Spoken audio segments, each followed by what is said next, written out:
For centuries, myths have been dismissed as mankind's earliest attempts to explain the unknown.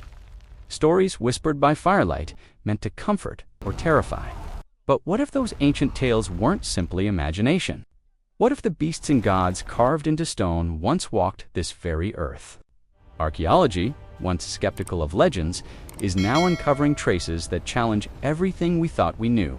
Beneath the sands of Egypt, beneath mountain caves in Greece, and under forgotten temples in Asia lie bones and artifacts that echo the impossible. Fossils of creatures so immense they inspired gods. Carvings that mirror beings once thought divine. Each discovery bends the boundary between myth and memory, between imagination and evidence. Imagine holding a relic in your hands, a fossilized claw the size of your arm, and realizing it matches the dragon depicted in a 2,000-year-old mural. Picture finding giant footprints preserved in rock where ancient tribes once spoke of skywalkers and titans. Could myth, all along, have been humanity's first record of truth? Tonight, we'll travel through time and unearth 12 beings once dismissed as fantasy, now backed by archaeology itself, because sometimes, the deeper we dig, the clearer it becomes. Our ancestors may have seen far more than we ever believed. Our journey begins in ancient Greece, a land where legend spoke of titans, colossal beings who sculpted mountains, carved valleys, and defied the gods themselves. For centuries, historians dismissed these tales as poetic allegory. But then came the bones, unearthed from the cliffs of Crete and the hills of Turkey. Enormous femurs, skull fragments, and jawbones that dwarfed those of modern humans. Archaeologists once puzzled over them, unsure whether they belonged to extinct animals or something else entirely.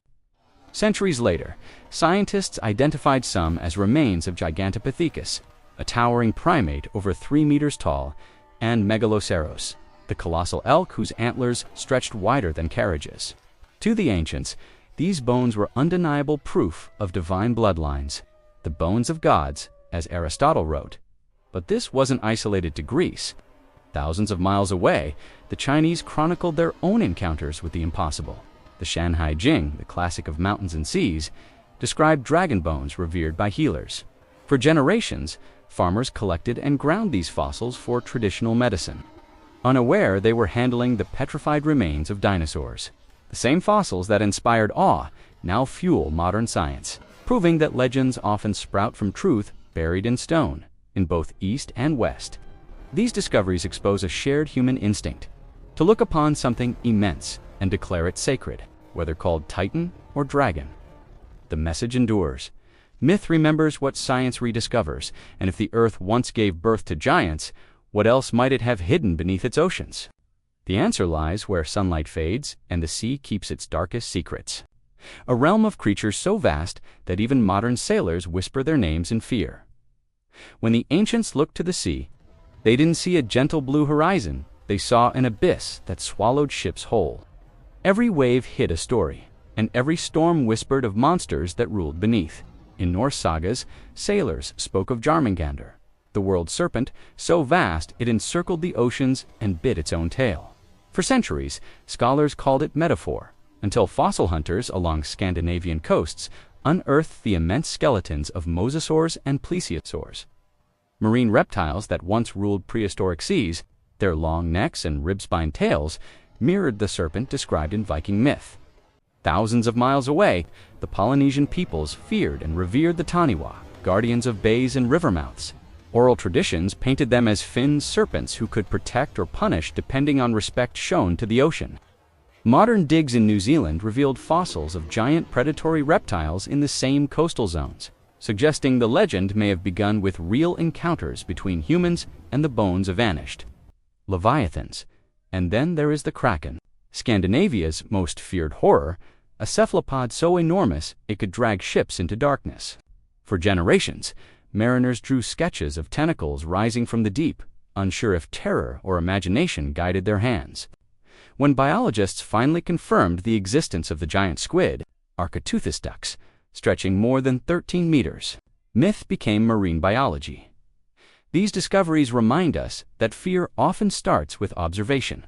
The ancients looked into the abyss and gave it a name. Today, we dive with submersibles and cameras, Yet much of the ocean still lies unexplored, a silent kingdom that could still cradle survivors of stories we thought impossible. Next, we ascend from the depths to the skies, where thunder once had wings, and legends claimed the heavens themselves were alive. For ancient civilizations, the sky was not empty, it was alive. It roared, flashed, and burned, and from that fire, they imagined beings of light and power. In Egypt, they called it Bennu, the radiant bird of the sun god. Ra said to ignite creation itself. For centuries, Bennu was considered a symbol, until archaeologists uncovered fossils of Ardea Benanides, an enormous heron-like bird that once inhabited the very Nile Delta where Bennu's cult began. Its wingspan and golden feathers, reflected in the sunlight, could easily have birthed tales of divine rebirth. Across the ocean, Native American tribes told stories of the Thunderbird, a massive creature whose wings could summon storms and strike down serpents. In 1979, paleontologists unearthed the fossils of Argentavis magnificens in South America, a bird so large it could cast a shadow wider than a small plane. Imagine early hunters finding such remains embedded in cliffs after a thunderstorm. The myth would have written itself in Mesopotamia. Clay tablets spoke of Anzo, a lion-headed eagle who stole the tablet of destinies from the gods. Carvings depict its fusion of strength and majesty.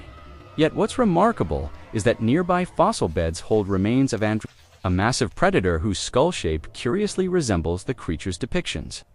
Ancient artists may have merged fossil finds with imagination, transforming bones into divinity. Every winged myth, from Bennu to Thunderbird to Anzo, reveals humanity's instinct to give meaning to awe. When our ancestors looked upward and saw lightning dance across the sky, they didn't just hear thunder, they felt the presence of something enormous watching back. But if the skies once belonged to gods, what about the earth below, where hybrids guarded temples and creatures half-men, half-beast ruled the gateways of eternity? Not all mythical beings were monsters or gods of fire. Some were protectors, guardians, standing between the mortal and divine. Their faces were part human, part animal, and their stories carved into temples that still whisper through the dust of time. The jackal-headed Anubis guided souls through the afterlife, a figure long believed to be symbolic. Yet excavations at Abydos revealed ceremonial tombs containing mummified jackals, perfectly preserved with offerings and gold. These weren't random burials. They were acts of reverence toward real desert scavengers that once circled sacred grounds. Over centuries, those wild animals evolved in the human mind into the divine protectors we know today. Massive statues, known as Lamassu guarded palace gates. Beings with human faces, the bodies of bulls or lions, and the wings of eagles. Archaeologists later uncovered colossal stone guardians in Nineveh and Nimrud, each over 10 feet tall and dating back nearly 3,000 years. Their presence wasn't metaphorical. They were literal embodiments of protection, carved from limestone to ensure divine watchfulness over cities. Farther east, in India, the Naga were described as serpent humans, dwelling deep beneath rivers and temples. Excavations along the Ganges uncovered underground chambers adorned with cobra carvings and aligned skeletal remains, believed to represent ritual offerings. To the ancient mind, serpents symbolized rebirth and transformation, a belief rooted in the real shedding of their skin, later spiritualized into divine hybrids. Across every civilization, these guardians reveal a single truth: humanity sculpted gods, not from fantasy, but from the world around them, combining familiar creatures into embodiments of protection and power. But beyond guardians and hybrids lies something older, darker, and far grander, a creature that transcends continents, appearing in every culture's memory. It has wings, scales, and fire. The final legend that ties all myths together, the dragon. Across every civilization on Earth, one creature reigns supreme, a being of scales, wings, and fire, the dragon. It's painted on temple walls in China, carved into Viking ships, sung about in Mayan chants, and described in African lore. Different continents, different eras, yet somehow the same creature. How could humanity, separated by oceans, all imagine the same beast? The truth may not lie in imagination, but in observation. In 1920s China, villagers grinding dragon bones for medicine accidentally sparked one of the greatest scientific discoveries of the century. Paleontologists investigating those bones realized they were fossilized dinosaur remains. For thousands of years, farmers had unknowingly unearthed the bones of real prehistoric creatures. Femurs, larger than a man, skulls with horns and fangs that perfectly matched the dragons of ancient art. In medieval Europe, miners in the Alps uncovered enormous fossilized skulls and claws, which were displayed in cathedrals as proof of dragons slain by saints. Centuries later, scientists identified those same remains as belonging to extinct woolly rhinoceroses and mosasaurs. But for villagers who knew no science, those bones were living testimony that the myths were real in Mesoamerica. The Aztecs worshipped Quetzalcoatl, the feathered serpent god who brought knowledge and life, when fossilized pterosaur skeletons, giant flying reptiles, were later found in the cliffs of Mexico. Their winged forms mirrored the very imagery carved into ancient temples. Everywhere humanity walked, the earth offered fragments of its ancient rulers. The people of the past looked upon those relics and wove them into stories, not out of ignorance, but reverence. The dragon became the ultimate symbol of what once dominated our world: strength, wisdom, and awe. Even now, the parallels persist. The discovery of feathered dinosaurs in Mongolia blurred the lines further. Creatures that looked almost mythic, with wings, claws, and scales shimmering like armor. It's as if time itself left breadcrumbs, reminding us that behind every legend hides a fossil, and behind every myth, a truth. Perhaps the dragon was never a single creature, but the memory of an entire age, when beasts ruled the skies and humans were not yet the storytellers, but the witnesses. And if dragons were born from fossils, what other truths still lie buried, waiting to remind us that our oldest fears were once alive? From titans to dragons, from bones to legends, humanity's oldest stories whisper a truth we're only beginning to understand. Myths weren't lies. They were memories. Each fossil unearthed, each carving discovered, is a voice from the past reminding us that our ancestors saw the world through wonder, not superstition. They gazed at bones of giants, at storms of fire, and at the endless ocean. And instead of turning away, they gave those mysteries a name. Archaeology continues to peel back layers of disbelief, revealing that the line between myth and reality is thinner than we ever dared imagine. Perhaps every culture's dragons, gods, and guardians were never separate stories, but fragments of the same human memory, one we all inherited, buried deep in our collective past.